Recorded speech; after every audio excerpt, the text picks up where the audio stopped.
उन्नावर के टोंका में प्राइवेट बंदरगाह की तामीर के खिलाफ मकामी माहीगीरों का गुस्सा थमता नजर नहीं आ रहा। तकरीबन 600 करोड़ की रुपए की लागत से तामीर किए जाने वाले इस बंदरगाह से माहीगीरों के बजाय प्राइवेट कंपनियों को फ़ायदा पहुंचाने का रियासती हुकूमत पर इल्ज़ाम आयद किया जा रहा है।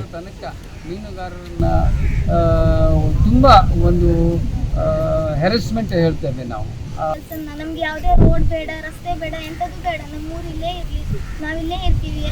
ಸುಖ ಇರಲಿ, ಕಷ್ಟ ಇರಲಿ ಸರ್, ನಾವೆಲ್ಲರೂ ಜೊತೆಗಿಟ್ಕೊಂಡು ಒಗ್ಗಟ್ಟಿನಿಂದ ಬಾಳ್ತೀವಿ ಅಂತ। गुज़िश्ता दिनों बंदरगाह का तामीरी काम शुरू होने से अवाम में शदीद बेचैनी पाई जा रही है। गुज़िश्ता शनिचर के रोज़ ही करीब 500 पुलिस एहलकारों की मौजूदगी में सड़क की तामीर के लिए मकामी माहीगीरों के शेड और नारियल के दरख्तों को उखाड़ दिया गया। माहीगीरों की सख्त मुखालिफत के बावजूद काम जारी रहने से परेशान कई माहीगीरों ने समंदर में छलांग लगाकर खुदकुशी की भी कोशिश की।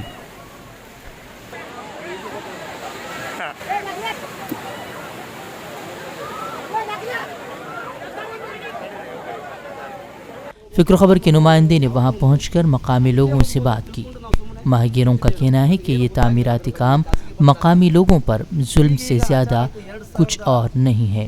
काशी की कंपनी वाणिज्य बंदर वो तो प्राइवेट लिमिटेड एक कंपनी इधर हो रहा है, पोर्ट प्राइवेट लिमिटेड। ये कंपनी हमारा फिशरमैन वाले कोई भी एग्री नहीं है, क्योंकि बोलो तो इधर कम से कम 2011 से इधर चल रहा था। वो कंपनी के लिए हम लोग विरोध काम करना नहीं बोल के, उधर भी हमारा गांव को जाने के लिए 6 मीटर का एक रोड इधर ऑलरेडी है। उन लोग इधर से जाने को तो गांव का अंदर से वो प्रोजेक्ट बनाना पड़ते, इसलिए गांव का अंदर से प्रोजेक्ट बनाने के लिए हम लोग नहीं देते। पोर्ट प्राइवेट लिमिटेड क्या करते हैं, वो पोर्ट का एरिया बोल के जो उधर का आरटीसी जो क्या है वो डबल गेम करके वो आर्टिस्ट के ऊपर 303 है, इसको 305 करके हमारा इधर यह पूरा डोमिनेशन करके उनको प्राइवेट कंपनी देने के लिए इधर करते हैं। इसलिए हम लोग उसमें 70 साल से हम लोग इधर मच्छी पकड़ने वाले जो फिशरमैन क्या काम है, पूरा फिशरमैन है इधर मच्छी पकड़ने वाले। अभी इधर का एक हमारे क्या बोलते इधर से रोड गए तो हमको क्या तकलीफ मालूम है, कि समुद्र किनारे से हम लोग मच्छी पकड़ने वाले, आज मच्छी पकड़ के आज ज़िंदगी गुजरने वाले। इनके लिए ये क्या होते हैं, अगर ये ज़िंदगी गुजरने के लिए बहुत तकलीफ होती है। इनका रोड जो आएगा, माटी आएगा, ये लोग सब हमारा बाल बच्चे के लिए इफेक्ट होएगा। इसलिए वो बाल बच्चे के लिए एफर्ट होएगा बोल के ऐसा कंपनी हमको नहीं चाहिए बोल के हम पूरा फिशरमैन के लिए हम ये विरोध करते हैं। इसलिए हमारे को ये क्या होते हैं, मच्छी पकड़ने के लिए जगह भी नहीं मिलते और मच्छी पकड़ के अंदर लाने के भी नहीं होते। और उन लोग आने के लिए जाने के लिए उनका शिप और चैनल पूरा आते, वो चैनल में हम लोग को सिग्नल कभी दिया हम लोग तभी अंदर आना मांगते, उससे पहले हम लोग आना ही नहीं है। ये पूरा हमको बहुत तकलीफ देते बोल के ये प्रोजेक्ट हमारे को नहीं चाहिए बोल के हमारा पूरा फिशरमैन का एक विरोध। इसमें पूरा कास्ट का आदमी है, हिंदू मुस्लिम क्रिश्चियन सब फिशरमैन इधर जाने का एक बंदर है कासरकोट टाउन। ये कासरकोट टाउन के लिए ये प्रोजेक्ट नहीं चाहिए बोल के हमारा वादा। वहीं इस मामले के हल की एक कोशिश करते हुए सिरसी में कल इतवार के रोज़ जिला इंचार्ज वजीर शिवराम हेब्बार की क़यादत में एक मीटिंग का भी इनेकाद किया गया था, जिसमें रुकन असम्बली सुनील नायक समेत डिप्टी कमिश्नर मुल्लाई महिलन, एसपी शिव प्रकाश देवराजू, डीवाईएसपी बेलियाप्पा भी मौजूद थे। इस मीटिंग में हुन्नावर बोट मालिकान के सेक्रेटरी, माहीगीर कौमी एसोसिएशन की रियासती कन्वीनर चंद्रकांत कोचेकर वगैरह ने भी शिरकत की थी। वजीर इंचार्ज ने इस बात का खुल्लम खुल्ला इजहार किया कि इस तामीराती काम से मकामी लोगों को नुकसान होने वाला नहीं है, लेकिन माहीगीर इनकी बातों से मुतमईन नजर नहीं आ रहे। ತುಂಬ ಒಂದು ಹೆರಾಸ್ಮೆಂಟ್ ಹೇಳ್ತೇವೆ ನಾವು। ಹೆರಾಸ್ಮೆಂಟ್ ಅಂತ ಹೇಳಿದರೆ ಮೀನುಗಾರರಿಗೆ ಬಲಾತ್ಕಾರ ಅಂದರೆ ಮೀನುಗಾರರನ್ನು ಒಂದು ಕ್ಷುಲ್ಲಕ ಆಗಿ ಪರಿಗಣಿಸಿ ಇವತ್ತು ಏನು ಅದನ್ನು ಮಾಡ್ತಾ ಇದ್ದಾರೆ, ಅದು ತುಂಬ ಒಂದು ಅವಮಾನೀಯ ಒಂದು ಘಟನೆ ನಡೆದಿದೆ।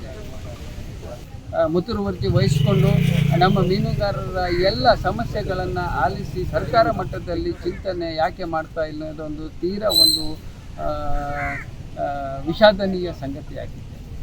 ರಿಟೈರ್ಮೆಂಟ್ ಇಲ್ಲದೆ ಅಂದ ಬದುಕು ಮೀನುಗಾರರು ಇವತ್ತು ಬದುಕ್ತಾ ಇದ್ದಾರೆ। ಮೀನುಗಾರರಿಗೆ ಯಾವತ್ತೂ ರಿಟೈರ್ಮೆಂಟ್ ಅನ್ನೋದೇ ಇಲ್ಲ। ಈ ಏಕಾಏಕಿ 500ರಿಂದ 400ರಿಂದ 500 ಪೊಲೀಸರು ಬಂದ್ಕೊಂಡು ಮತ್ತು ಹೊರ ಜಿಲ್ಲೆಯ ಕಾರ್ಮಿಕರನ್ನು ಕರೆತಂದು ಈ ವೀಕೆಂಡ್ ಕರ್ಫ್ಯೂ ಇದ್ದರು, ಲಾಕ್ಡೌನ್ ಕರ್ಫ್ಯೂ ಇದ್ದರು, ಆ ದಿನ ಇಲ್ಲಿ ಬಂದ್ಕೊಂಡು ಇದ್ದ ಮನೆಗಳ ಮತ್ತು ತೆಂಗಿನ ಮರಗಳೆಲ್ಲ ಇಲ್ಲಿ ಖುಲ್ಲಾಪಡಿಸಿದ್ದಾರೆ। ಇಲ್ಲಿ ನಮ್ಮ ಹೊನ್ನಾವರದಲ್ಲಿ ಏನಾದರೂ ಕೊರೋನಾ ಪಾಸಿಟಿವ್ ಪ್ರಕರಣ ಜಾಸ್ತಿ ಆಗಿದೆ, ಇದಕ್ಕೆ ನೇರ ಜಿಲ್ಲಾಡಳಿತನೇ ಕಾರಣ. ಈಗ ನಾವು ಸತತ 10 ವರ್ಷದಿಂದ ಈ ನಮ್ಮ ಹೊನ್ನಾವರ ಕಾಸರಗೋಡು ಟೊಂಕ ಪ್ರದೇಶಕ್ಕೆ ವಾಣಿಜ್ಯ ಬಂದರು ಬೇಡವೇ ಬೇಡ ಎಂದು ಹಕ್ಕುತ್ತಾಯದಿಂದ ನಾವು ನಿರಂತರ ಹೋರಾಟ ಮಾಡ್ತಾ ಬಂದಿದ್ದೀವಿ. ಆದರೂ ಸರ್ಕಾರ ಯಾವುದೇ ಮನಸ್ಸು ಮಾಡದೆ ಹಠಕ್ಕೆ ಬಿದ್ದಂತೆ ಈ ವಾಣಿಜ್ಯ ಬಂಧನ ಮಾಡಲೇಬೇಕಂತೇಳಿ ಉದ್ದೇಶದಿಂದ ಇದ್ದಾರೆ. ಹಾಗಾದರೆ ಮೀನುಗಾರರೆಲ್ಲ ಎಲ್ಲಿ ಹೋಗಿ ಜೀವಿಸಬೇಕು? ಸಿಟಿಗೆ ಹೋಗಿ ಸಮುದ್ರ ಮೀನುಗಾರಿಕೆ ಮಾಡಲಿಕ್ಕೇನೋ ನಮ್ಮ ಹತ್ರ ಆಗೋದಿಲ್ಲ. ನಾವು ಸಮುದ್ರ ದಂಡೆಯಲ್ಲಿ ಇದ್ದು ಜೀವಿಸುವವರು. ಸಮುದ್ರದ ಬದಿಗೆ ನಮ್ಮ ಮೀನುಗಾರರ ಒಡನಾಟ. ಸಮುದ್ರ ಮತ್ತು ಸಮುದ್ರದ ಅಳಿವೆ ದಂಡೆಯೇ ನಮಗೆ ಆಸರೆ. ಅದನ್ನು ಬಿಟ್ಟು ನಾವು ಸಿಟಿ ಪ್ರದೇಶಕ್ಕೆ ಹೋಗಿ ನಾವು ಜೀವಿಸಲಿಕ್ಕಾಗಿಲ್ಲ. ಮಾನ್ಯ ಮುಖ್ಯಮಂತ್ರಿಯವರು, ಉಸ್ತುವಾರಿ ಸಚಿವರು ಇದ್ರ ಬಗ್ಗೆ ಗಮನ ಹರಿಸಿ ನಮಗೊಂದು ಸೂಕ್ತವಾದ ನ್ಯಾಯಾಂಗ ತನಿಖೆಗೆ ಅವರು ಒಳಪಡಿಸಿ ನಮಗೊಂದು ನ್ಯಾಯ ದೊರಕಿಸಿಬಿಡಂತ ಕೇಳ್ಕೊಳ್ತೀವಿ ನಮ್ಮ ಸರ್ಕಾರದ ಹತ್ರ. ಮೀನುಗಾರರು ಎಲ್ಲದಕ್ಕೂ ಬೇಕಲ್ಲ ಸರ್. ಮನೆ ಹೋಯ್ತು, ಮರ ಹೋಯ್ತು. ನಮ್ಮ ಅಜ್ಜಿ ಸಣ್ಣ ಇರುವಾಗ ಮರ ಹಾಕಿದ್ದು, ಅದು ಬೆಳಿಲಿಕ್ಕೆ ಎಷ್ಟು ಕಷ್ಟ ಉಂಟು ಸರ್.